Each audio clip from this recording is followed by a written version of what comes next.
You know, because everyone says, well, you should be harmless, virtuous. You shouldn't do anyone any harm. You should sheath your competitive instinct. You shouldn't try to win. You know, you don't want to be too aggressive. You don't want to be too assertive. You want to take a back seat and all of that. It's like, no. Wrong. You should be a monster, an absolute monster, and then you should learn how to control it. The loved ones being depressed, etc. So many things that they're telling me, but they're not willing to tell them.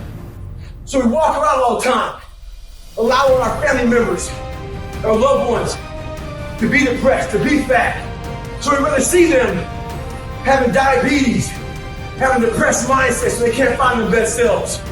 We're worried about them being upset with us. I'd rather someone hate me and get better than like me and stay the same. So in life, you got a decision to make. Don't have these sidebar conversations behind people's backs. Make sure you tell them that they can get better, that they can do better. Stay hard. And again, in the Harry Potter stories, you see he's touched by evil, right? He actually has a soul fragment that's embedded within him that's as black as anything can possibly be. That's why he could talk to snakes.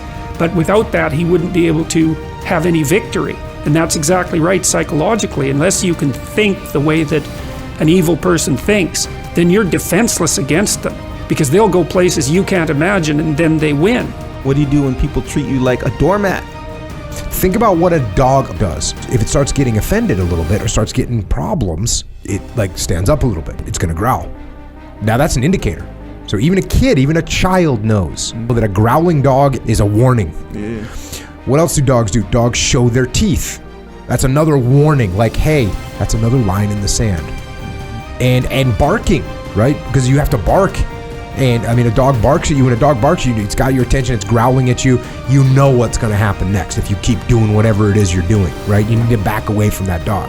He needs to learn how to growl a little bit, how to bark a little bit, how to show your teeth a little bit, how to just stand up, posture correct. We have to choose these great fucking magical words that make people feel good. Tell yourself the truth. If someone calls you fucking fat, they may be bullying you, but you might be fucking fat. Someone calls you dumb, it's mean, but you might be fucking dumb. It's life, man. Take it for what it's worth and change it. And that terrible feeling when someone does tell you that you're fat, you can use that as fuel. As fuel, period. A harmless man is not a good man. A good man is a very, very dangerous man who has that under voluntary control to women, and one of them is Beauty and the Beast. And you know, Beauty isn't interested in the guy who isn't the Beast. She's interested in the guy who's the Beast, and that's exactly right, but she's interested in the guy who's the Beast that can be civilized and disciplined, right, and who can use that in the service, well, let's say, of a family. Mediocrity feels so fucking good, so we love surrounding ourselves with mediocre people. They give us a get out of jail free card. Whenever life gets hard for us, they tell us it's all okay. Don't worry about it. We don't want to surround ourselves with those people out there who are getting the after every day, holding us accountable, making us feel uncomfortable. People who are challenging us at every turn of life. Those people scare us. That's exactly where you need to fucking be in your life, with those people who questioning who you are. That's exactly where you want to go. That's exactly where you grow. How much were you trying to just say to please the other person, right? If you know someone's into something, you're like, well, I'm not really into it, but they are. It'll make them happy if I say I am too. So you're just trying to please them, no personal boundaries. And you really can't cheat this. You know, you think you can cheat your way there. Eventually, it'll come and get you. One thing that changed my life is my grandfather. He told me, you're going nowhere in your life, not being anything. As bad as that hurt me, it got me to pull my head out my ass. So learn to stay hard, have thick skin, and do what's right. You will never learn from people if we always tap dance around the truth. We tap dance around the truth by finding the right words so I don't hurt you because you have thin skin. No, tighten up, people. It's okay, trust me, it's okay. You might be called nigger one day, it's okay. You might be called some Jewish word or some faggot or gay word, it's okay. Let them call you that. What are you going to do now? They don't own your life. How are you going to control that now? How are you going to flip it upside down and say, Roger that, now I'm going to harness this shit, and you'll read about me years from now? What would you do if you had a day where nobody would recognize you? I don't think I'd be that different, honestly. I dropped the whole trying to be something for somebody a long time ago, so I don't have any trouble being myself, and I don't have any trouble saying no when I mean no. I don't feel there is a pressing responsibility to please everyone. It gives you a lot of power when you're able to go on a podcast this big and say, hey, tell me, I'll tell you anything you want to know. I no longer care. There's a lot of power in that. To be able to put your life on a billboard for the whole world to see and say, judge it, man. Judge it. Like just me talking about it makes me feel good. And that's another thing about it. When you are willing to talk about how jacked up you are, the strength, that big rock that you carry, it just starts to come off you. It just starts to come off. That's why I do it so often. I'm like, hey man, I'll tell you anything you want to know. I'm tired of being afraid. I'm tired of not telling you shit. I'm tired of lying about how good I'm not. Everybody has these grandiose dreams and these daydreams about success and money and fame and power. And I always say, winning never visits you in your daydreams. It sees you in your nightmares. The things that you come visit you in your nightmares, those things are real. Those are the things that you have to deal with.